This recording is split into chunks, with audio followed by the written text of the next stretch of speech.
Hi everybody. Today's topic is the Anglo-Saxon literature, which extends from 499 AD to 1066 AD.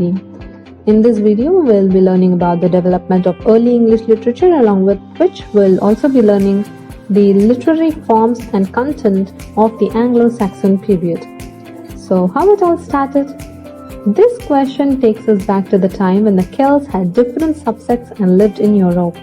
One group that travelled to Ireland was called Gaelic, and the other group that settled in England was called Brittonic.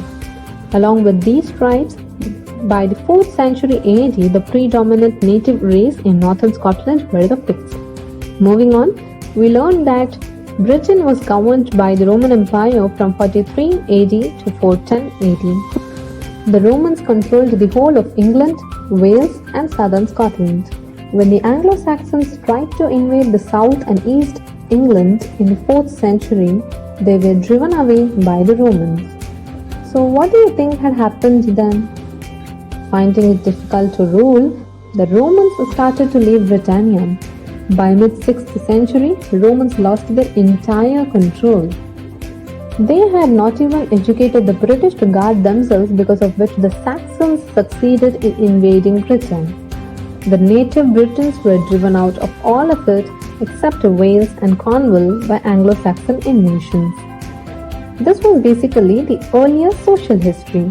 Let us now go through the literary developments of the period. By the 7th century AD, the Latin alphabet introduced by the invaders had begun to take hold. Anglo-Saxon literature includes literature written in Old English from 450 AD to the Norman conquest in 1066 AD. When we get into the details of the Old English language, we could learn that the Old English was first written in runes, after which it shifted to a script of the Latin alphabet of the Irish Christian missionaries.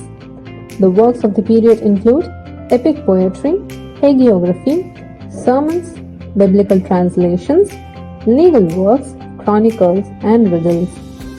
Concentrating on the poetic creations alone, we could see that there are 4 major ones, which include the Exeter's Book, the Junius Manuscript, the Vercelli or Vercelli Book, and the Beowulf.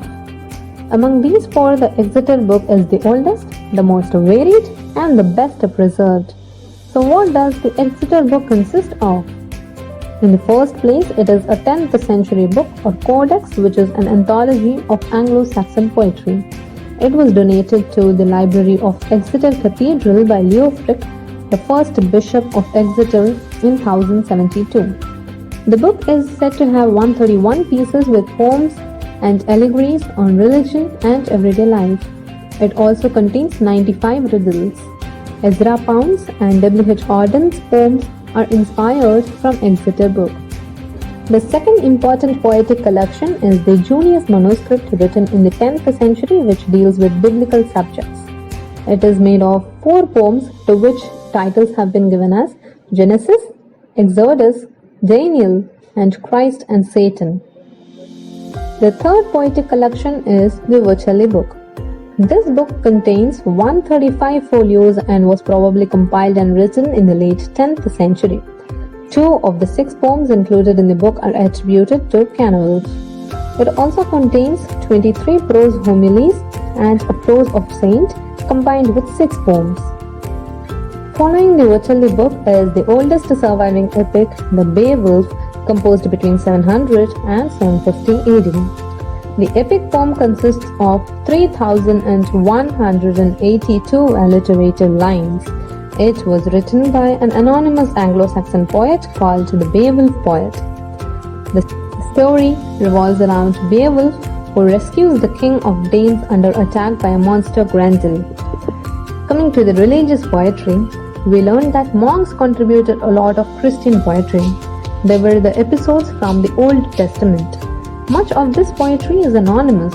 Priest Alfred has contributed 160 extant homilies and saints' lives in Old English. During that time of anonymous writers, there were also 2 great poets, namely Caedmon and Canowelf. Caedmon is the first English poet known by name, whose only surviving work is his hymn in honor of God. Also, Canowelf belongs to the late 8th or early 9th century. 4 Anglo-Saxon Christian poems have the name of Canterville. So, was there any prose writings in the age? If yes, what were they all about? This is the topic that our next section discusses about. So, in Old English prose, King Alfred played an important role. He learnt Latin and translated the works. He is called as the father of English prose writers. The first great book in English prose, the Anglo-Saxon Chronicle, though not written by him, was inspired by him. Life of King Alfred and Chronicle of English History for the years 849 to 887 are written by Asser, Bishop of Sherborne. Another major genre of works is the hagiography, which is the writing of the lives of saints. A substantial corpus of hagiography survives from the Anglo-Saxon period, composed between 700 AD and 1100 AD. The texts are in Latin or Old English, written anonymously or by a known author.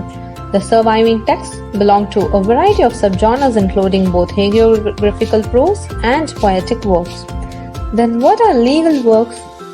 Legal works consist of the laws and collections of the king, authoritative statements of custom, and private compilations of legal rules and enactments.